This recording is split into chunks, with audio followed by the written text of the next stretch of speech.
Welcome friends, I am Mohammad Tahir Ahmed, your online instructor, and friend, in this video, first of all, we will call the nav, mean navigation tag.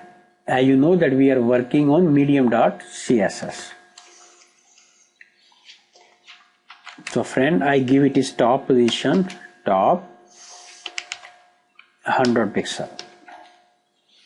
Control S to save. And now I come down and here I call nav A, main anchor tag, which is inside the nav bar.